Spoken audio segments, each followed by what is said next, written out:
Hello everyone and welcome to Ash's Whiskey Wars, and for today's video we got two Campbeltowns, both from Springbank. So we have the Campbeltown Loch. This is a blended whiskey from Springbank, bottled at 46% ABV, and this is going to be warred today against the Longrow. Now this is also a 46% ABV whiskey, bottled by Springbank, but under the Longrow name, and Longrow is double distillation. Whereas Springbank, I believe, is 2.5 times. Hazelburn is 3 times. I think that's how they work in Springbank. The Campbeltown Loch on my left, you're right. This is actually batch 1. And as you can see, it's very, very low. So I really needed to get this review done today. I've had this whiskey for a while. Since it is batch 1, then they're now up to batch 5. But interestingly with this one, this is the most bourbon cask heavy. So 2, 3, 4 and 5, if you just look by their colour, they are way more sherried. And so I really want to buy another bottle of this, and I'll review the two side by side, because I'm pretty sure it's going to be so different to what this one is. But this is the one that kicked it off. Both of these whiskies, I should stress, have some sherry cask influence in them, but I believe they're both natural colour and non-chill filtered. And if you look at the colours, you wouldn't necessarily tell. I think with the Longrow, it looks a little bit more sherry cask heavy, just by appearance. Okay, let's get these two poured out. I can't wait for this review. Love Springbank. They're clearly both non-age stated whiskies, so they're the two youngest whiskies that Springbank do produce. I thought the cork was going to go there. I don't know if that clip came across on camera, but that was a little bit scary. I actually had to pour my Lechik 10 in a sample container purely because the cork cracked on that one. Although it was, like this, a little bit more old and low. So I don't blame the bottling. The only bottling that I was annoyed with was Bunnahabhain, because my 12-year-old cracked and it wasn't that old.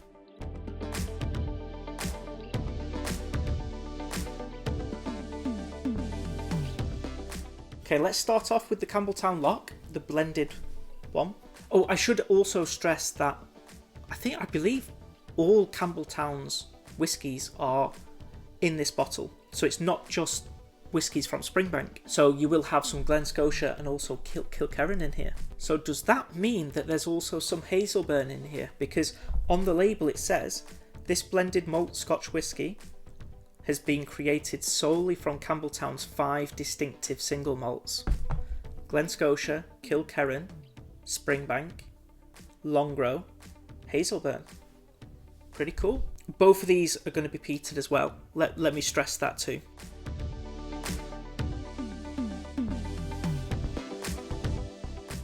Actually, a much lighter style of peat on the Campbeltown Loch. It does have peat, and it does come across a touch earthy,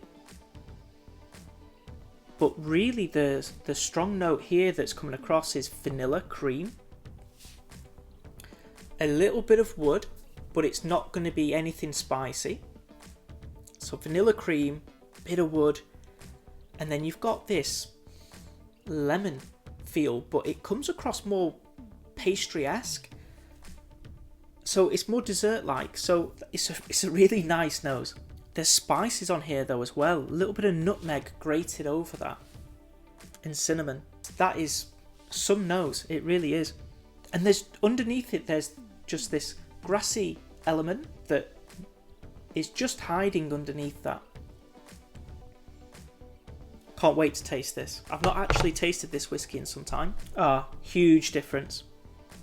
The Longrow, way more peated, and it has a lot of chimney soot on the nose of this whiskey, and smelling the two side by side, that just becomes so apparent. A little bit, I don't want to say sweeter, but more sherry cask influence on the nose, just because that lemon, whipped cream and vanilla is sweet, but it's not sherry cask sweet, if that makes sense. The Longrow has more sweet influence, but it doesn't come across just as sweet. So I do get this strawberry and cream candy feel, which is really good. But it's balanced out with rhubarb, which comes across more bitter. But it's a really nice note, and I don't get it on many whiskies at all. Also, there's a medicinal nature to the Longrow that the Campbeltown Loch doesn't have on the nose. They're both oily whiskies. So the Campbeltown Loch is oily, it really is, but it's just not as oily as the Longrow. Grassy elements come in a little bit stronger now on the Loch, now that I've come from the Longrow, but a stronger cinnamon note coming from the Longrow with the rhubarb, with the strawberries and cream. So interestingly, they do share some notes. They're both a little bit creamy and oily. They both have that vanilla cream. They both have a sweetness to them. It's just the Longrow has a little bit more going on, I would say. Okay, let's get stuck into the taste. I'm excited to do so. Just before we do though, if you'd be so kind as to click the like button and that subscribe button, that would be much appreciated. Really trying to hit 1,500 subscribers soon, so if you haven't, please click it.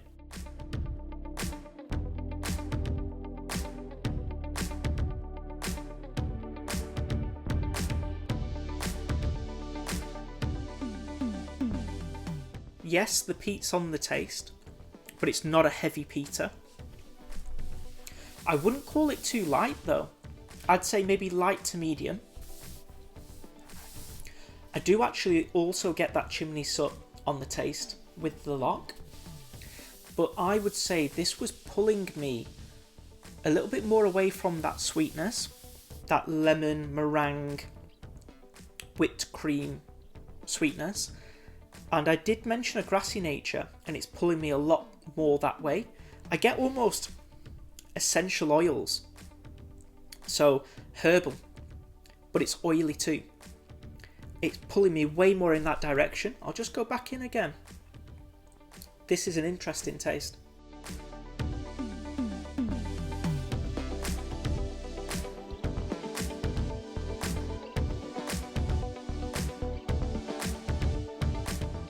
The first presence of sherry on the taste, which was really nice actually.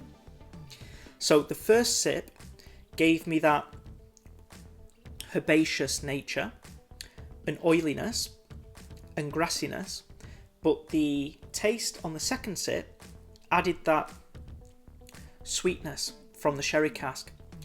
As I'm talking, the finish took me back to that first sip. So a little bit of complexity to this whiskey, a little bit of a journey to it. Really nice. It does end bitter. I like that. Okay, let's compare it to the Longrow.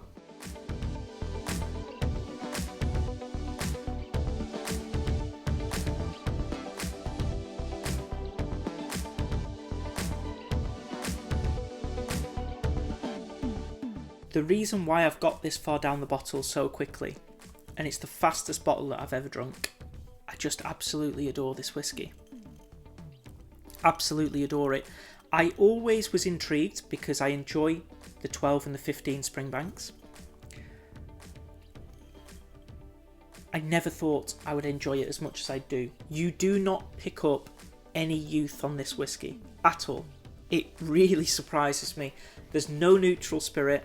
It's so creamy, dense and oily at 4 years of age, and I'm like, how? This does not make sense. The strawberries and cream candy, I don't know how to explain it apart from just saying when I was a kid, I remember having these boiled sweets that were strawberries and cream flavour, and I get that on the taste, and it's lovely. But I also get a really strong rhubarb note. Only Campbeltown could blend rhubarb into a whiskey and it work so well. And it does. The Longrow, I mentioned medicinal notes. The taste gives you plasters.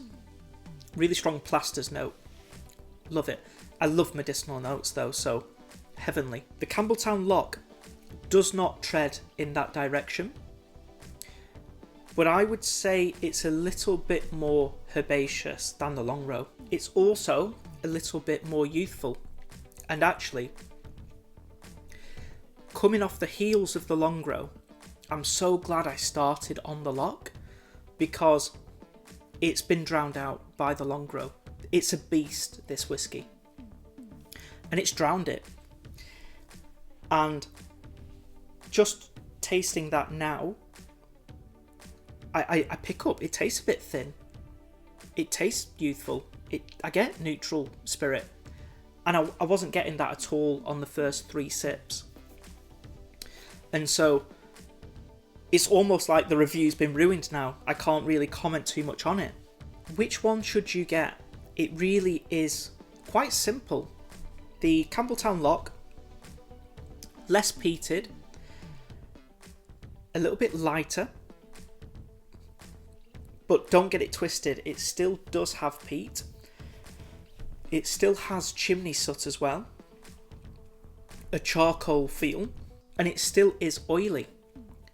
But the differences are going to be, it's less so on those notes, and it has this really wonderful vanilla lemon whipped cream dessert-like sweetness with a little bit of wood, and then the taste adds a little bit of sherry cask influence, but more so this essential oils on the taste. Grassy, herbal, really quite complex, really, really good stuff.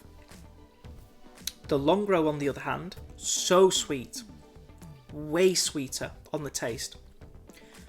I would actually say there's sugar syrup on the taste. If you make cocktails, you may even buy sugar syrup, and it has that. It treads along a little bit of grenadine, but grenadine, if you've had it, is so sickly sweet that it's not quite there. It's like if you add a couple of drops of grenadine into a sugar syrup solution, you get that on the Longrow. So it's really sweet, but it's really peated, it's really sooty. It has this lovely strawberries and cream feel. It has rhubarb to add bitterness. It adds plasters and other medicinal notes to add complexity and remind you that this is a Campbeltown whiskey from Springbank. It's one of the best whiskies that I've ever had. And that really is not something I thought I'd be saying for a 4-year-old whiskey. Clearly, you guys know the winner today is definitely the Longrow. I just love this whiskey, but be warned, it's a beast. And also, I do want to stress actually, since the neck pour, this has changed as I've progressed through the bottle. What a whiskey though, what a whiskey. Guys, the Loch is still a fantastic whiskey. I'm going to touch on price now. The Loch is actually about £40 in the UK, and if you buy this whiskey, you're not going to be getting this batch. You're going to be getting the more sherried batch. So it's something that I am going to be picking up because I'm really interested to see the differences. I would assume it's going to be sweeter, more sherry influence, and maybe less of that herbaceous nature, which actually I love with this whiskey, and I love that lemon meringue feel too. So it'll be an interesting one.